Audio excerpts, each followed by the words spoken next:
우리 다 함께 사도신경을 고백하겠습니다. 나는 전능하신 아버지 하나님 천지의 창조주를 믿습니다. 나는 그의 유일하신 아들 우리 주 예수 그리스도를 믿습니다.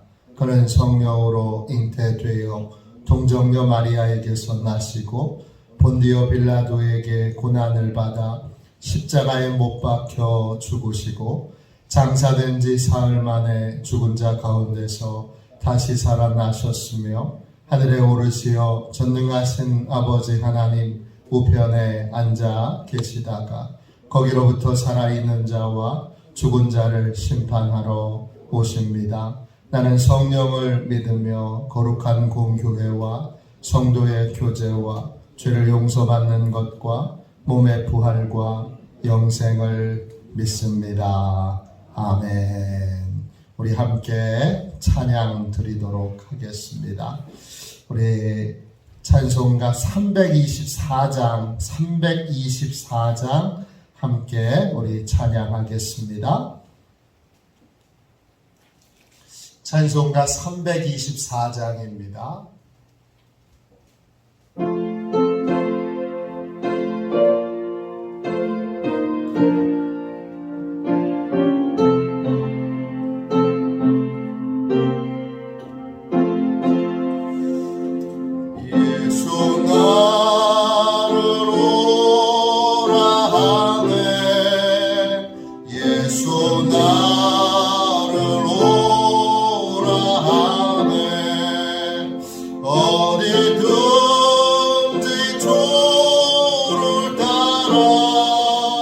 주와 같이 가려네. 주의 인도하심 따라 주의 인도하심 따라 어디든지 주를 따라 주와 같이 가려네. 겟세마네 동산까지 주와 함께 가려 하네. 피땀 흘린 동산까지 주와 함께 가려네. 주의 인도하심 따라 주의 인도하심 따라 어디든지 주를 따라 주와 같이 가려네. 심판하실 자리까지 주와 함께 가려 하네. 심판하실 자리까지 주와 함께 가려네. 주의 인도하심 따라 주의 인도하심 따라 어디든지 주를 따라 주와 같이 가려네. 주가 크신 은혜 내려 나를 항상 돌보시고 크신 영광 보여주며 나와 함께 가시네.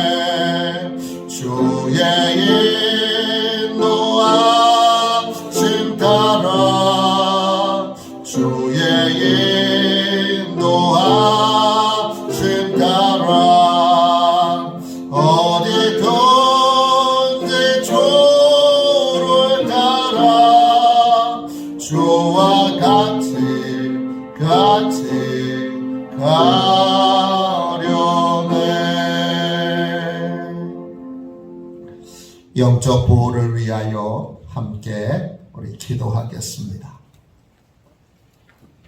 하나님께서 우리 교회와 또 가정과 성도들과 성도들의 모든 일터와 모든 소유물들을 보호해 주시도록 하나님께서 돌봐주시도록 함께 우리 기도하겠습니다. 기도합니다. 하나님 아버지, 오늘도 영적 경계선을 미리 칩니다. 나의 육과 혼과 영이 오직 살아계신 성령 하나님의 지배를 받기 원합니다. 성령의 인도를 받는 내 영이 하루 종일 성령의 음성을 듣고 순종하며 행할 수 있도록 성령님께서 늘 동행하여 주옵소서. 사단이 들어올 수 있는 모든 통로에 주님의 보혈과 십자가를 세웁니다. 사단의 모든 음성들은 미리 막아주시고 내 생각과 마음과 입술을 주님의 보혈과 영광의 빛과 성령의 불로 보호해 주시옵소서. 예수님의 이름으로 기도합니다. 아멘. 하나님 말씀을 같이 보겠습니다. 출애굽기 20장 13절입니다.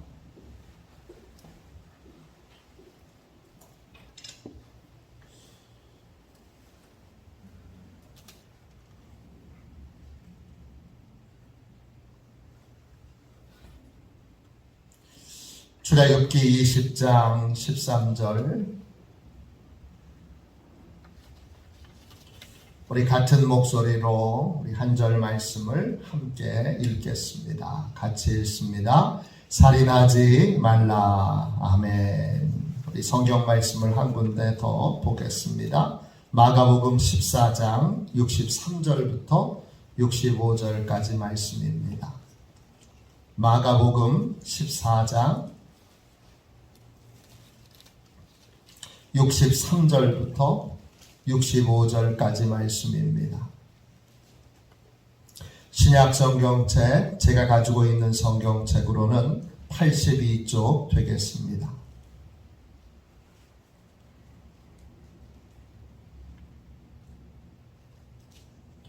(63절부터) (65절까지) 말씀입니다.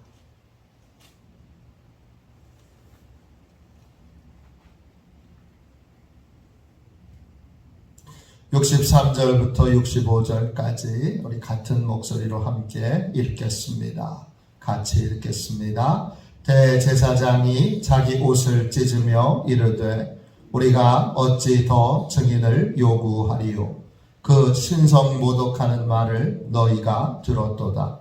너희는 어떻게 생각하느냐 하니 그들이 다 예수를 사형에 해당한 자로 정죄하고 어떤 사람은 그에게 침을 뱉으며 그의 얼굴을 가리고 주먹으로 치며 이르되 선지자 노릇을 하라 하고 하인들은 손바닥으로 치더라. 아멘. 할렐루야. 하나님의 크신 은혜로 오늘도 승리하시는 날, 하나님의 크신 은혜를 입는 복된 날 되시기를 주님의 이름으로 축원합니다. 오늘 저희가 꽤 이제 벌써 오랜 시간 동안 살인하지 말라, 이 간단한 말씀을, 이 간단한 계명에 담겨 있는 하나님의 뜻을 살펴보고 있습니다. 이제 얼마 남지 않았는데 오늘 함께 같이 살펴보려고 하는 것은 사형제도에 대한 것입니다. 이제는 상당히 시간이 지났는데 꽤 오래 전에는 사형이라고 하는 제도를 계속 둘 것인지 아니면 없앨 것인지에 대한 많은 논쟁들이 있었습니다. 저한테도 기독교 잡지에서 사형제도에 대해서 어떻게 생각하시는지 묻고 또 의견을 청취하는 시간을 가진 적도 있습니다. 그때 처음에는 깊은 생각 없이 사형제도 자체에 대하여 그냥 큰 관심을 갖고 있지 않다가 그 잡지에 기자가 인터뷰를 하는 과정에서 내가 성경적으로 이 부분을 정확하게 잘 정리해 놓고 있지 않구나 라고 하는 걸 깨닫게 됐습니다. 전화를 끊고 나서 내가 바르게 대답을 했나? 바르게 대답을 하지 못했는가? 그리고 꽤 오랫동안 점검하며 이 사형제도에 대해서 생각을 하게 됐습니다. 살인하지 말라.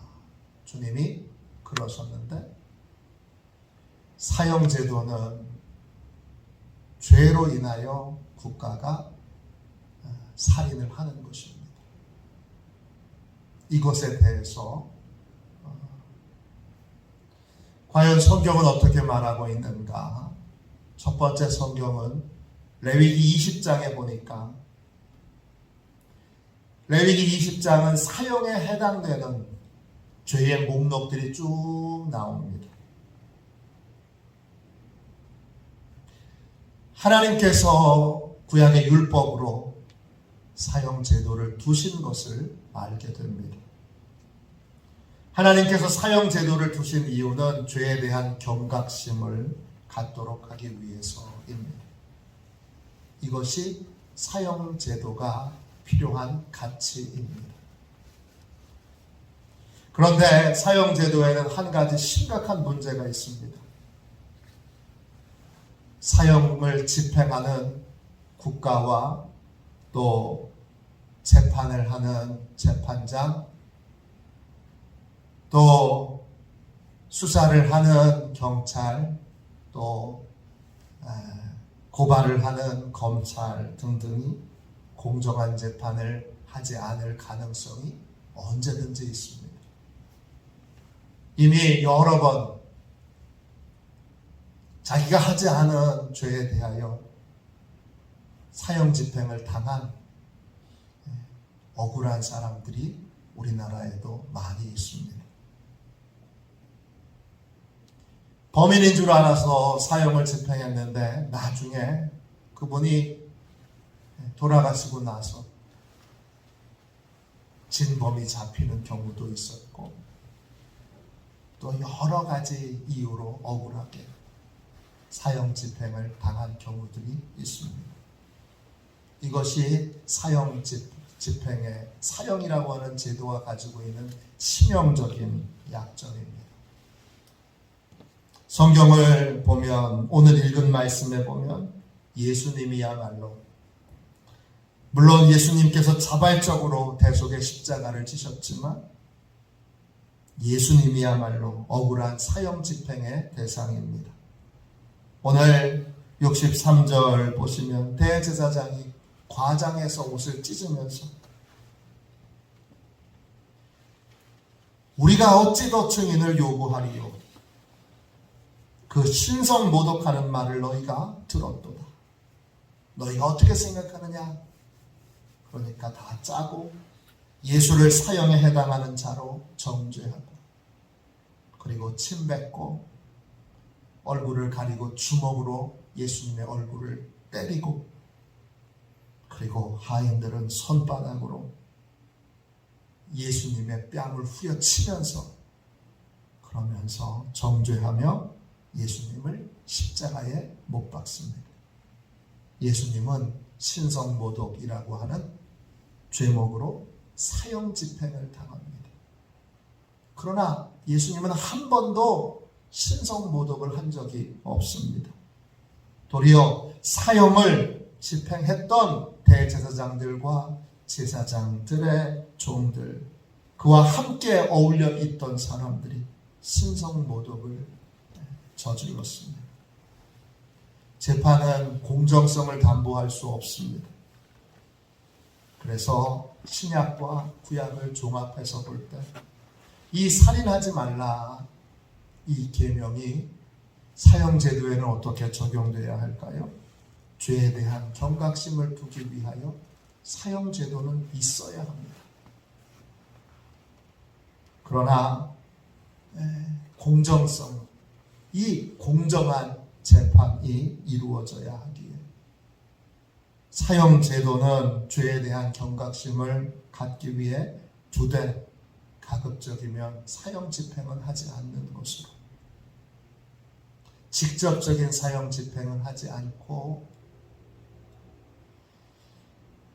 가급적이면 공정성을 두기 위하여 그렇게 사형 제도라고 하는 것, 사형 집행이라는 것을 죄에 대한 경각심으로 그렇게 두되 가급적이면 직접적인 사형 집행은 하지 않는 것이 가장 성경적인 대답이 아닌가 싶습니다. 왜 우리가 그렇게 해야 하느냐? 아주 사소한 작은 억울한 일이라도 당하여 사형을 당하는 사람이 없도록 해야 하기 때문입니다. 교회가 그것에 대하여 그냥 방조하고 억울한 사람이 사형 집행을 당하는 것을 그냥 보기만 하는 것은 어떤 의미에서 살인을 방조하는 것과 같습니다. 그러므로 우리가 우리 자신에 대하여 성경적인 바른 입장과 태도를 가져야 하는데, 성경이 하나님께서 우리에게 해주시는 이 사형제도에 대한 6계명의 입장은 죄에 대한 경각심으로 사형제도라고 하는 것은 두되 또 공정성을 기하기 위하여 가급적이면 사형 집행은 하지 않는 것으로 하는 것이 가장 바람직한 우리 기독교인의 입장이 아닌가 싶습니다. 오늘 우리 하나님 앞에 이렇게 기도합시다. 우리나라가 모든 부분에서 균형 있는 공정한 나라가 되도록, 또 하나님의 말씀에 기초하여 법이 집행되고 또 모든 의사가 결정될 수 있도록 우리 하나님 앞에 간절히 기도합시다.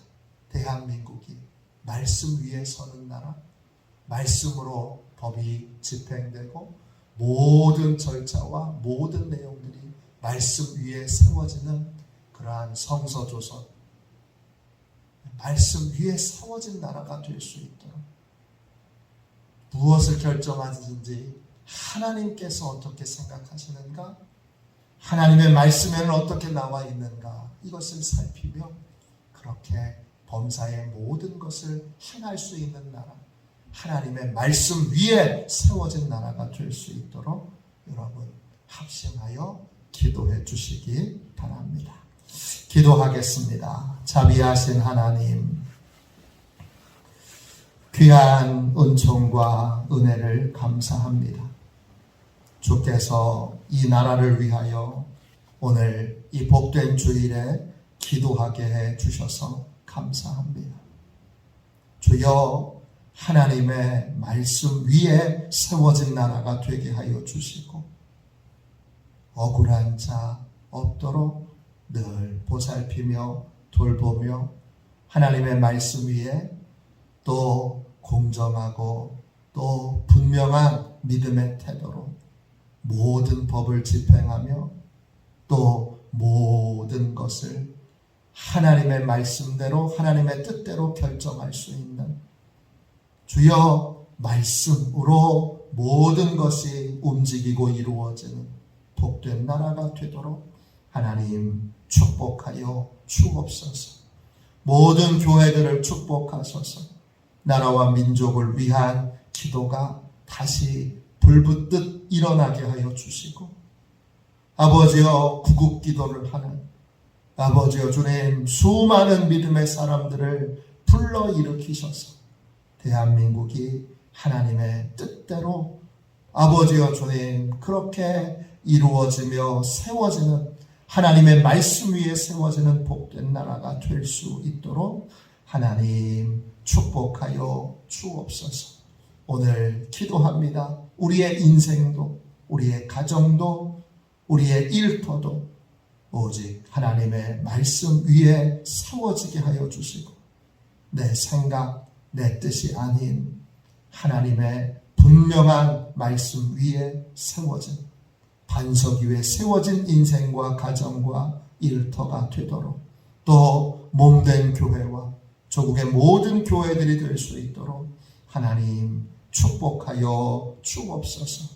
거룩하신 예수님의 이름으로 간절히 기도하옵나이다. 아멘. 주기도문하겠습니다. 하늘에 계신 우리 아버지, 아버지의 이름을 거룩하게 하시며 아버지의 나라가 오게 하시며 아버지의 뜻이 하늘에서와 같이 땅에서도 이루어지게 하소서. 오늘 우리에게 일용할 양식을 주시고 우리가 우리에게 잘못한 사람을 용서하여 준 것 같이 우리 죄를 용서하여 주시고 우리를 시험에 빠지지 않게 하시고 악에서 구하소서. 나라와 권능과 영광이 영원히 아버지의 것입니다. 아멘. 예배를 위하여 같이 기도하겠습니다. 오늘 드려지는 모든 예배를 위하여 같이 기도해 주시고 또 돌아오는 주일 한 주간 동안에 드려질 모든 예배를 위하여 마음을 모아 같이 기도하시고 오늘도 성령 충만을 위해서 성령 충만한 삶을 위하여 성령 충만한 교회를 위하여 합심하여 같이 기도해 주십시오. 우리 함께 예배를 위하여 같이 함께 기도합니다. 하나님 아버지, 예배의 장소를 보혈로 덮어 보호해 주시고 모든 성도들에게 하나님의 전신갑주를 입혀 주옵소서. 예배하는 시간에 예배를 방해하는 원수 마귀를 물리쳐 주옵소서. 성령님이여 오시옵소서. 예배의 장소를 하나님의 영광으로 가득 채우시고 충만케 하옵소서. 목사님에게 성령의 기름 부음으로 충만케 하옵소서. 선포된 하나님의 말씀이 땅에 떨어지지 않고 30배, 60배, 100배로 열매를 맺게 하옵소서. 재정과 예산을 채워주옵소서. 성도들의 예물을 받으시고 가정과 사업장과 직장을 축복하옵소서. 목사님의 말씀을 통하여 치유의 능력이 나타나게 하옵소서. 목사님의 말씀이 불이 되게 하시고 영과 혼과 골수를 쪼개는 놀라운 역사가 나타나게 하옵소서. 아멘. 우리 두 손 들고 함께 주님 3번 부르짖어 간절히 성령 충만을 위하여 기도하도록 하겠습니다. 함께 기도합니다. 주여, 주여.